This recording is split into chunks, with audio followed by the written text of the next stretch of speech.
Hello, everyone. It is Elisa DiLorenzo, and I want to welcome you to another episode of Going Deeper with Elisa. Today, we're going to be tackling this idea about your feelings and how you can change your feelings. And I'm so excited because feelings are one of those things that often trip us up in marriage. We get so wrapped up in thinking that our feelings are someone else's responsibility and they have the responsibility for changing our feelings. But I have a feeling we're going to be learning today about what we can do to not just change our feelings, but also to change how they impact our perspective on our marriage. As we start each and every Going Deeper, I want to thank this week's sponsor, which is Connect Like You Did When You First Met, 101 proven questions for couples, and you can check it out at connectlikeyouDid.com. This book is changing the way that husbands and wives interact with each other. Instead of having those conversations that just kind of sit at, honey, did you remember to bring home the milk? Or don't forget, we're going to the Jones house on Saturday night. Couples are using this book to dig deeper. Right? So like what we talk about on the show, they're having those meaningful conversations again and really getting to a place where it's not just about the surface level. So I want to encourage you to pick up the Connect Like You Did bundle. It's yours for only $7 at connectlikeyouDid.com. Now, my guest today, he is so accomplished. He is the founder and president of the Growing Love Network. It's a nonprofit organization that is dedicated to revolutionizing people for lifelong love. You got to know, we're super excited about lifelong love. He's led over 100 marriage-intensive workshops throughout the U.S., conducted therapy and counseling with thousands of couples and individuals, and trains hundreds of people to facilitate marriage and relationship courses. He is the author of Growing Love and 365 Days of Growing Love. Sounds like a great way to start any year. John Anderson has been married to his wife, Joanna, for 32 years, and they have 3 adult children, 1 son-in-law, and so far only 1 grand dog. You can learn more about everything that John does at thegrowinglovenetwork.org. John, welcome to the show. Oh, hold on, we're running out. I lost your audio. Let's see here. Hold on a second. Let's see. Folks, hang with us. Just need to figure out what happened to John's audio. Let's see here.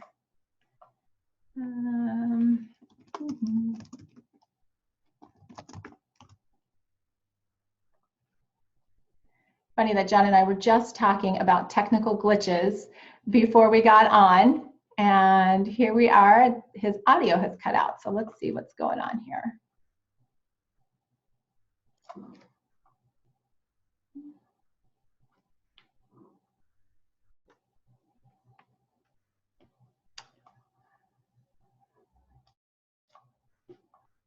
No mute.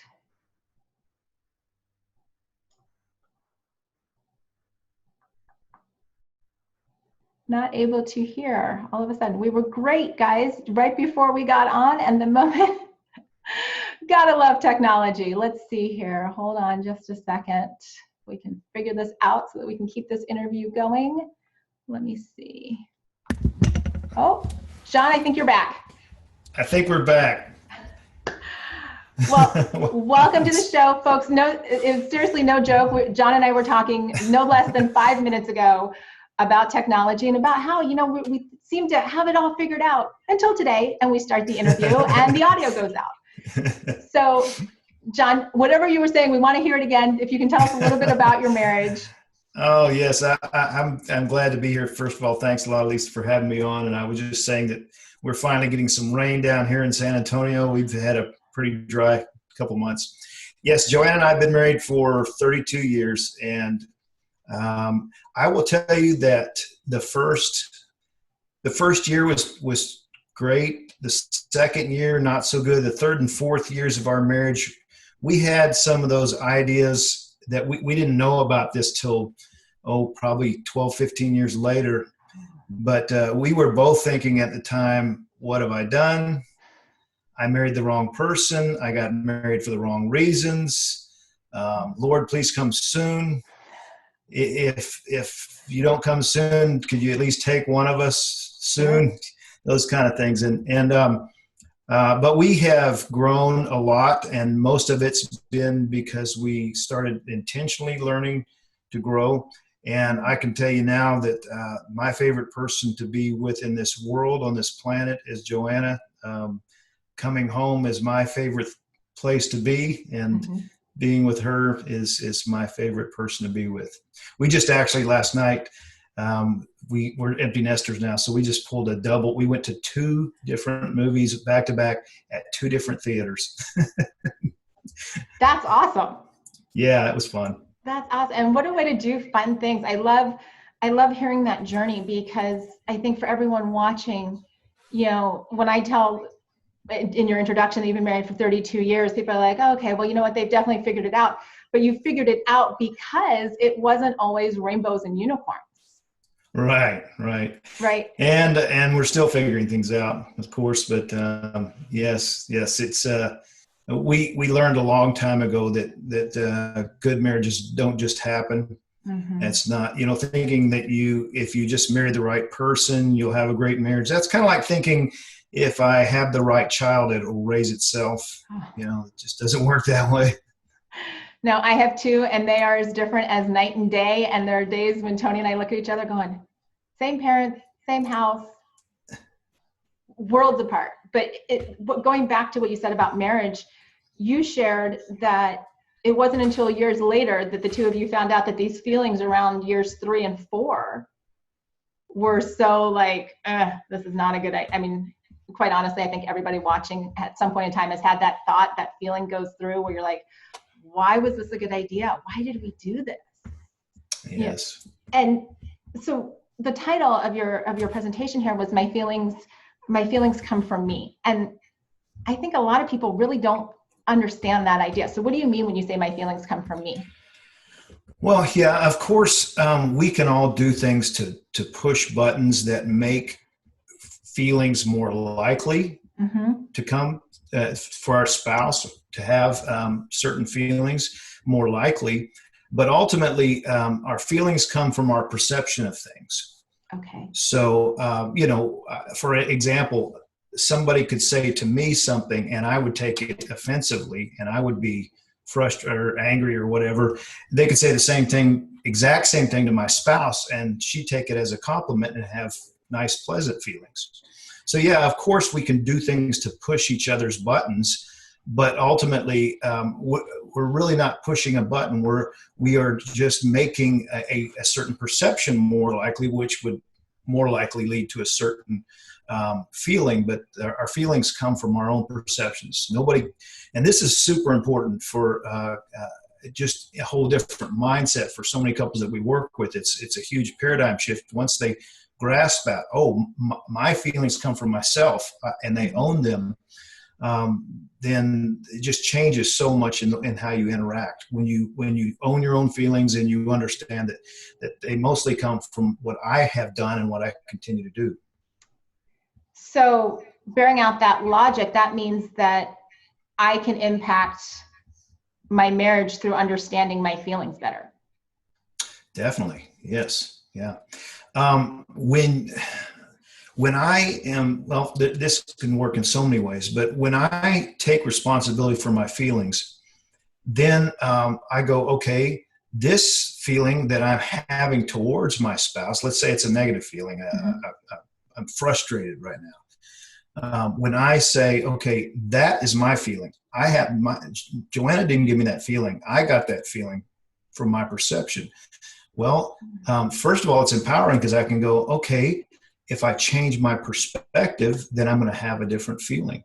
And so I've got, more power. And at the same time, if I continue to contribute that feeling to her, then I'm powerless because she holds the strings to my feelings. So there are there were 3 golden nuggets there. I'm not even sure I can pull them all out, but that idea of power versus powerlessness, because so many people feel powerless in their marriages. They feel powerless to the circumstances. But what I'm hearing you say is, for when people learn how to take responsibility for their feelings, to have that personal accountability for their feelings, they actually become more empowered. Is that correct? Yes. Yeah. So how does somebody learn Because it seems we're so used to putting the blame and pointing, like I've got my finger, we're so used to pointing the finger. I've got 2 kids, they point the finger at each other all the time for how people make. How do you teach someone? Yeah, I think first of all, it's got to really start with a paradigm shift. People, in fact, I'll post stuff on Instagram and on our Facebook page and things like that, and some people comment.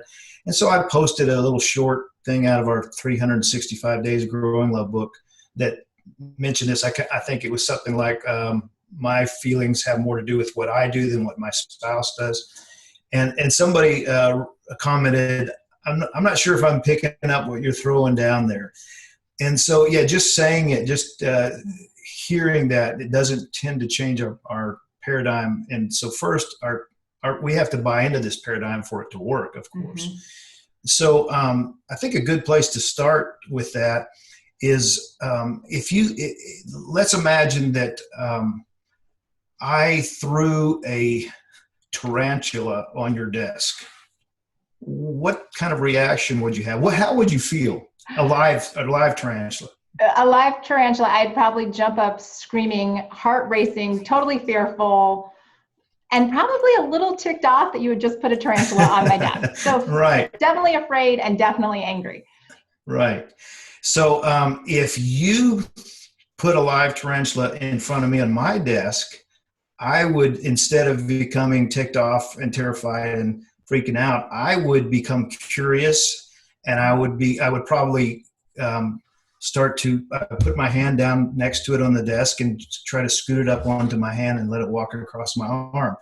Now, the difference in the reasons that we have the tarantula doesn't give us the feelings that we have. We have 2 drastically different feelings, but it has to do with what we have done in life and what we continue to do. So there was a time in my life where I would have had the same experience, but I grew up in West Texas, out in the country, and somebody, one time we were at the zoo for some kind of field trip or something, and somebody at the zoo was taking out different animals and letting us, some of them, they were letting us hold like a boa constrictor and things like that, or a python, I can't remember, but then he brings out a tarantula, and I'm going, whoa. But he let him walk on his arm, as he explained that they rarely bite. Their bite's not really any worse than a bee sting and things like that. So then he said, would anybody like to let the tarantula walk on their arm? Well, I was always I'm fairly short, and I was really short back in middle school or whenever this happened. But so I had kind of I have a Napoleon complex. I wanted to show people I'm tough. So sure. I said, I'll do it. But so as he put his arm next to mine and scooted the tarantula onto my arm, my heart rate was way high and I was very fearful. But as I started to, as he started to call me and talk about it, and I realized, this tarantula's not trying to bite me, my heart rate went down. And then that afternoon, I go home and I go out in the back field and I find 2 live tarantulas and bring them home. And I kept them in my room in a hippie aquarium, and I would take them out every day for a while and let them walk on me. In fact, I've got a picture of one sitting on my head, But so the reason that we feel differently, the tarantula does not make us, does not give us our feeling. It's our perception, and we get that perception from what we've done, the things that we've done in life. So if we had time for you to tell us your experiences with tarantulas, maybe there haven't been, maybe your only experiences have been watching Arachnophobia or something like that, and so that's why you have the feelings that you have. So I know that's okay. Somebody might be going, okay, you're talking about spiders, but what about people? And so this one. I had several years back an older gentleman come to me asking for help with grieving for his deceased wife. She had been dead for right at 2 years, but he said, I think I'm depressed because I'm having a hard time getting out of bed in the morning, and I break down sobbing several times a day, and I just don't seem to be getting over her. Well, in the first session, he brought these 2 spiral notebooks with him. And he was explaining to me what about these notebooks. And he said, so when I first found out that she had this cancer that was probably going to be terminal, he said, I was secretly glad, because I thought, I'm going to get to live out the rest of my life without her. And he didn't like her. Oh my goodness. And so he went to somebody at his church after a week or so, because he was just consumed with this guilt. So the guy said that he went to, one of his church leaders said, why don't you go and get a spiral notebook, and every day, every single day, just write the date in it, and just one thing that you're thankful for her about. Mm-hmm. And so he had over about a year's period, he'd filled up a spiral notebook and a half. And the first entry, the first day was just 2 words: good cook. And then as I thumbed through to the later pages, the days leading up right before her death, sometimes it was 4, 5, 6 pages long, and it looked like it'd been written by a love-struck poet. And so I said, boy, cancer really changed her then. He goes, oh no, she was always a wonderful woman. What changed was me. My perception of her changed because of what I did for that year that she was dying, of writing this and being thankful. So I don't know if that answers your question, but it absolutely answers my question, because what you speak to is the fact that so often I think couples are waiting for, that lightning bolt moment, or for their spouse to do something else. But I'm hearing in that story is that cancer actually changed him. Cancer was the wake-up call for him to go and then take action. Thank goodness that he was a man that could listen to wisdom when that member of church leadership said, one thing a day. Yeah. One thing that will make all the change. And for him to be able to go, okay, I love that the first line or the first entry was good cook. He's like, bare minimum, I'm getting it done. Check. Yeah. Yeah. But then to get to a point where he could write pages, I think speaks exactly to what you're saying, is that we have to take action to change our perception, to change our outcome, what we want in the marriage. Yes. Yes. And that's the with couples.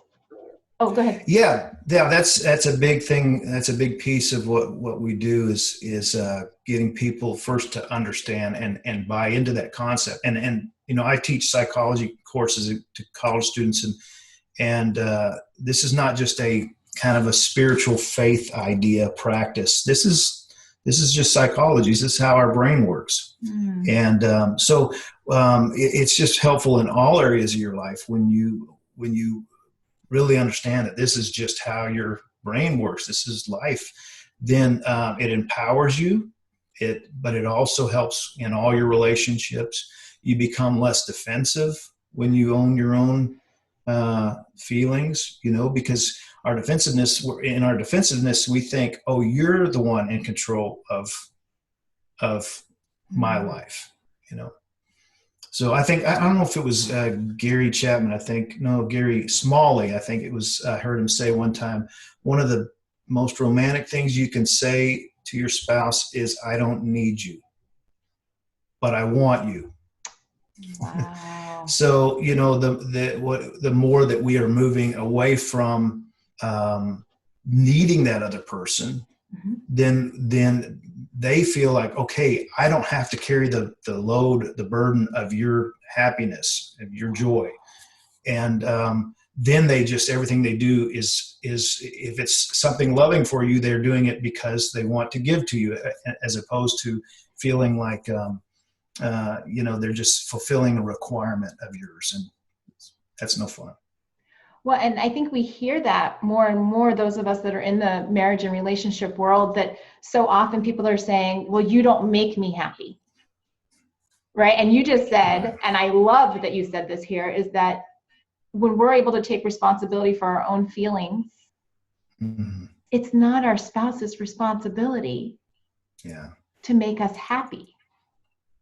It's ours. And the big paradox of all this is that we are actually happier people when we don't count on others to make us happy. When we quit pursuing happiness, we actually become happier people. I think that's going to be an idea that's going to shock a lot of people, because it seems like in our world that's, constantly consumed with images and all this kind of stuff, we're always looking for something else to make us happy. But to be in a place, to hear you say as an expert here that we are actually happier people when we release that, and move into this place of personal accountability for our feelings, for how we see, and for understanding. I think it's a big part too, is that this understanding of this concept that in relationships there is going to be this give and take. There is going to be this, where I'm perceiving, and I love the tarantula example, what I'm perceiving is because of what I've experienced, not necessarily because of what you're doing. Right. We're so bingo. Yeah. And if you're like me, I have to remind myself sometimes this 3 or 4 times a day. When you're in the heat of some kind of contention or just disagreement with your spouse, and you start to feel that, what Gottman calls that emotional flooding coming on, and you want to attribute it to them, and you have to remind yourself, oh yes, I have this feeling's coming from me, not from my spouse. But that's when you do that, it does change your perspective, and it changes the way that you react to that feeling. And that's a powerful skill for individuals to learn. I don't even want to say couples, because I think we all have to show up individually to be the best person of ourselves to make the relationship work. I'd love to hear your thoughts on kind of the individual versus the couple. Oh yeah. You just touched a big one with me. So I work with a lot of couples in my office here, and I tell them the first session, I can't do anything to help your relationship. Your relationship is not a thing. It's just an idea of a dynamic between the two of you. All I can do is help you become a better husband, and you become a better wife, and your relationship is fine. It's just what you do in that relationship. A friend of mine who's works with marriages, he says, Tim Russo, he says, when people come to him with marriage problems, he says, oh, your marriage is fine. It's just the two of you as individuals. Yeah. So we can't work with a relationship. You just help. And that's one of the biggest challenges too, in working with couples, is just, we like in our 3-day love reboots, we from the very get-go, we just say, we hand them each a mirror, a little mirror, and we say, okay, anytime you're starting to think about how can I make our relationship better, or how can I get the other person to change, just look in the mirror and remind yourself you can't.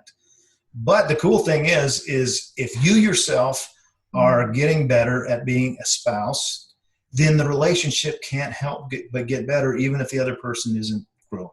The relationship, and that's just good old systems dynamics. I feel like listening to you, everybody should go out and get a pocket mirror to stick in their wallet to remind themselves when they start to have that emotional flooding, which, Tony and I have been married almost 21 years. We had a little bit of emotional flooding about a week and a half ago, and it was in me. I was like, phew. But to have that pocket mirror to go, okay, wait a minute. I better take a look and see who needs to fix this problem, and look at myself instead of looking at him, because, we hear it said, it's, great little Instagram posts and things like that, the only person you can change in the relationship is you. But I think a lot of times we don't always actually want to believe that or act on that. Yeah. It's just our flesh default, our human defensiveness to, no matter how much we believe that, we still want to default to, no, it's your fault. Things would be so much better if I could just get you fixed, right? Yeah. And yet there's so much frustration because it's up to them to fix them, and it's up to me to fix me. And, talking about all this accountability and having these paradigm shifts, what strategy should somebody that's watching this for the first time, this is literally mind-blowing to them, what would be their first step? I give most of the couples, in fact, I was just this morning looking at ordering a whole bunch of them, and with our logo on them or something like that. But just, I give actually I ran out of them. So I've been telling people just go buy one at Dollar Tree or wherever your dollar, get a spiral notebook. And if you're not having some time for you to just spiritually grow and grow as a spouse and grow as a human every day, then, or at least almost every day, then you're not gonna, life's gonna be a lot more difficult for you anyway. But so just this could be part of that time. Just so I just tell, I tell the couples I work with, I get them a spiral and each your own, and do the same thing that gentleman I was telling you about, and write something every day. And when you come back, I want to see, put the date on it each day. And that is a great starting place. And I will tell you that probably the most effective, when people ask me, John, what's the secret to marriage? And I'm like, the secret, there's so many, but what has made the biggest impact on our marriage is that Joanna and I, for years, we were very sporadic about what people call quiet time. We knew it was important until our oldest started becoming a teenager. And then we started, then you start going, wow, there's some challenges here. And so I started noticing that she was getting up a little earlier every morning. And so after a week or so of this, I crept downstairs to see what was going on. And there she is. She had been faithfully getting up every morning. First thing, she's got her Bible in her lap. I think at the time it was, she was going through My Utmost First Highest, but that then I was like, oh, I got to get on board with this. So I started getting up, and then our oldest started recognizing it, and she started joining us. And then within a few months, all three of our kids were doing that. And so just a few months ago, when we were up visiting our daughter in the Dallas area, and we got there, she still had to work one more day before the weekend. So that morning I got up and I went in there, and there's my oldest daughter, who's been married 4 years now, but she's got her Bible on her lap, and I thought, thank you, Joanna, for instilling this in our family. So, and what a testament to the fact that our actions have a ripple effect in the ocean that is our community. Right? You two were experiencing life. Any of you watching that have teenagers, life becomes a huge roller coaster as they enter their teen years. Joanna took a step. You got curious, followed that step. It became a family thing. And now the legacy of doing that, of creating that place for, like you said, self-awareness, reflection, gratitude, all of those things together, which I have to think definitely impacted raising those teenagers when they were still in your house. Yeah. But you now get to see it impact a whole nother generation as your daughter is, creating her own family. That's incredible. Yeah. And it shows the power of changing feelings. Yeah. And another big piece of it I learned from that is, we have a lot of spouses who are waiting around for their spouse. And I don't want to get off in gender specific, because it works both ways, for their spouse to take a spiritual leadership role. But we both, as husbands and wives, need to be spiritual leaders. And sometimes when we recognize, hey, there's a gap that somebody's not stepping into in that role, waiting around for the other to jump in there is I don't think it's too godly a thing. Absolutely. Well, John, I want to ask you, as we come to a close here, is there a word or a phrase that you live your marriage by, something that, can just kind of stick in somebody's brain and says, oh yeah, I remember hearing John say that?